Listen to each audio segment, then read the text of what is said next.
står oppe i citrontræ, hvor kjortlen er lavet af birk, hvor der er skåret meget, meget tynde striber i, for at give dybde. Og så har vi brændt hver enkelt stump, og det er en gammel teknik, som man kan føre tilbage til Egypterne. For 5-6.000 år siden, der brændte man alle stumperne, som vi gør i dag. Og det er forskellen på et godt håndværk, og så det, man laver i andre lande, eksempelvis England, Italien eller andre steder. De brænder det ikke. Og i gamle dage, der havde man en flad sten og et bål, og så strandsand. Og så varmede man stenen op, og så sagde man med hver enkelt lille stump,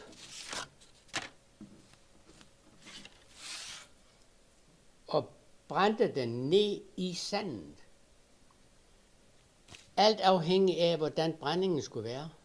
Hvis nu brændingen den skulle være opadstående, så lavede vi en bølge i sanden, og så varmede det ekstra op, og så lavede vi stumpen ned, og den skal sidde ned i 2, 3, 4 sekunder.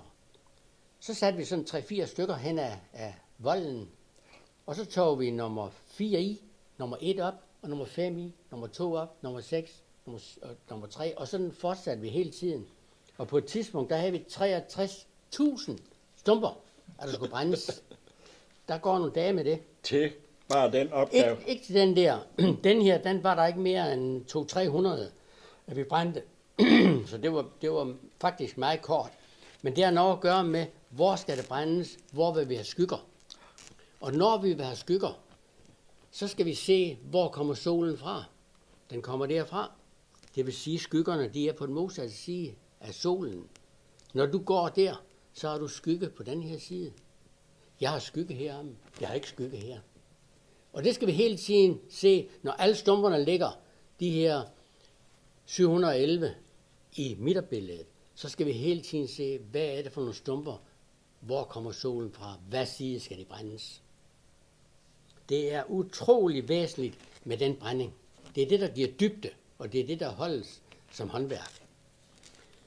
De striber, som jeg lige snakkede om, at vi har lavet i Kjortland ved Kristus, der opstandes der, de bliver fyldt ud fra bagsiden med en meget fin en gennemsigtet. Hvis du har en sigte fra husholdningen, så sigter vi savsmuld. Og så er det kun det fine savsmuld, der bliver tilbage. Det blander vi op med gammeldags varmlim. Og så lægger vi det på en flad sten, som er opvarmet, og der kan limen blive ved at flyde. Og så spartler vi det ud fra bagsiden. Og så bliver de her strukturer, de bliver synliggjort. Selve opstandelsen, altså selve overdelen, den er lavet af dansk valnød. Og det er igen noget, som man skal ikke bare tage et stykke valnød. Man vælger hver enkelt pakke og hver enkelt stykke finer, hvordan er det i forhold til billedet. Generer det billedet, eller fremhæver det billedet. Og der har vi sådan noget som det her. Det må godt fremhæve billedet. Det er op for oven, man ser op på selve billedet. Så må man godt se, at det er lidt specielt. Plus, at vi så laver en kant hele vejen udenom af palisander og buksbom. Kogt buksbom over, der ligger som en gul stribe hele vejen rundt. Det er sådan set historien på det her billede.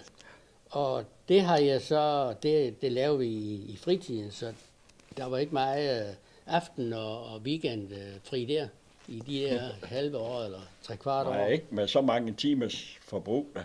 Nej, men det var pigerne, det var indstillet på, at det ville de gerne være med til. Ja. Og når først man begynder med sådan noget, så er det som at spille kort, vi kan ikke holde op. Nej. Man bliver ved.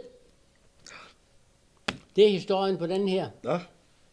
Nu har jeg flere gange i løbet af dagen hørt, du nævne kogt buksbom. Hvorfor skulle det koges? Buksbom, det er jo meget lyst. Ja. Og det der, det er buksbom fra, det kan være fra en kirkegård, det kan være fra haven. Når du koger buksbom, så bliver det gult.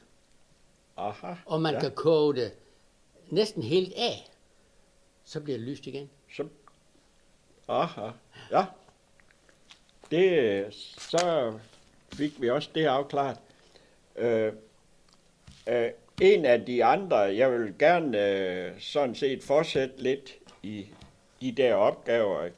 Der er en, jeg ved ikke om du har haft noget, der er en stor opgave, som vi også har tegningen til af Bayeux-tapetet ned til Nakskov Skibsværft. At det er noget, der er lavet, mens du har været i firmaet? Ja. Det var noget af det første. Jeg kom i firmaet i 1966. Og den her, den blev lavet lige kort efter. Og den var vi med til 67. Jamen, den lå jo stille nogle år jo. Ja. Og den lavede vi færdig i 67 og 68. Og alle de stumper, det var noget af det allerførste, som vi fik lov til at pille i. Det var kun om aftenen. Vi fik ikke lov til det om dagen. Fordi det var et projekt, som... Ja, det var nok et af de største projekter, de skulle have lavet på Intarsia indtil dato. Så det var en stor opgave.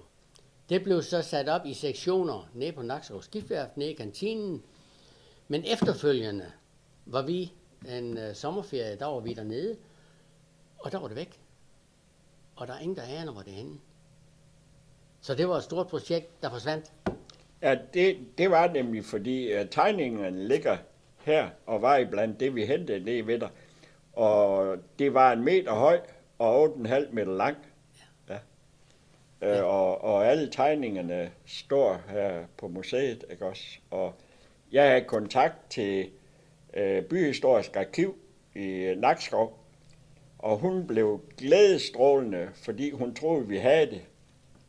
Men bygningen, det var i, var altså rakt ned og endte sin dag som værtshus. Ja.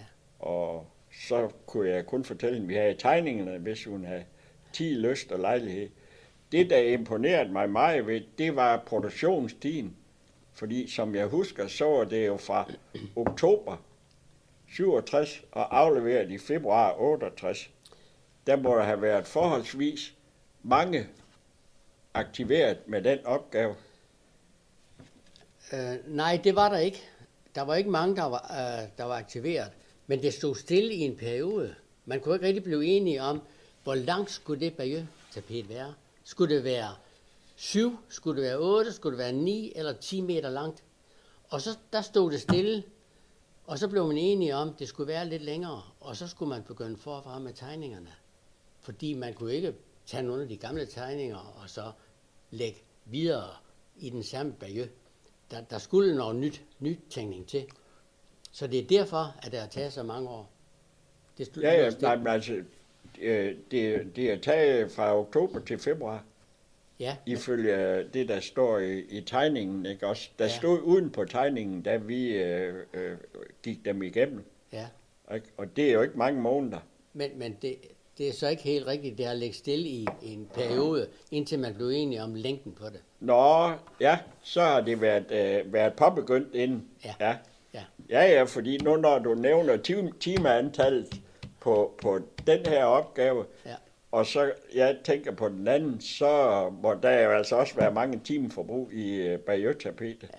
Ja, det er også misvisende. De to, det har du fuldstændig ret, men forklaringen er altså den, at der blev lavet en ekstra tegning, og de lå stille i en periode. Vi har rundt om det, vi er omgivet af nu, der er også en masse halvfabrikater eller noget, som egentlig ikke er blevet brugt til noget. Hvad er årsagen til, at der ligger så mange, som egentlig ikke er blevet lavet videre på?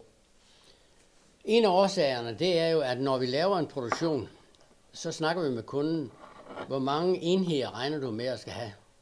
Og så siger kunden, jeg regner med at få, vi tager chattoller for eksempel. De regner med at tage 1.500-200 chattoller om året.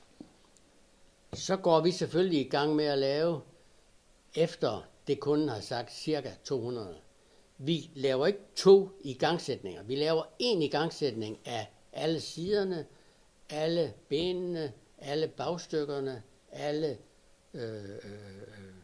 burerne, hvad her det, runde, hvad her det, låget, burerne, og klappen. Alle skufferne, klappen, og alle skufferne, det har vi forberedt til de 200. Men vi laver måske kun 50 færdige, fordi det er det, de har bestilt til x antal måneder. Så det er derfor, der ligger en hel del ekstra.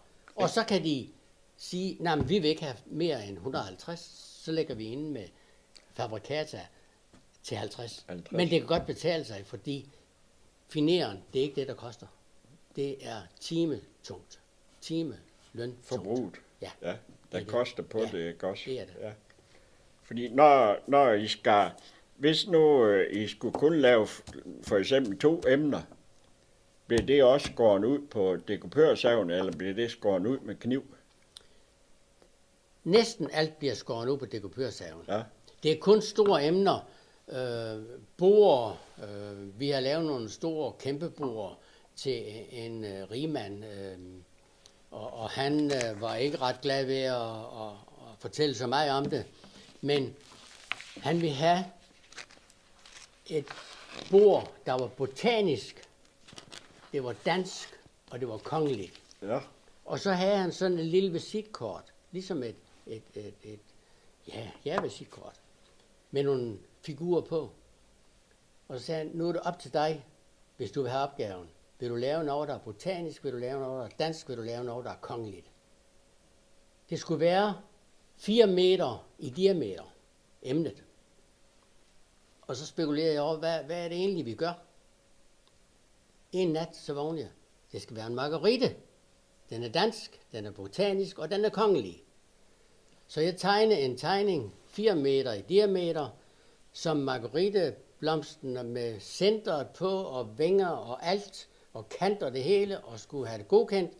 Og så kom de jo på værkstedet, og så siger de, jamen har ombestemt sig. Nu skal den være oval.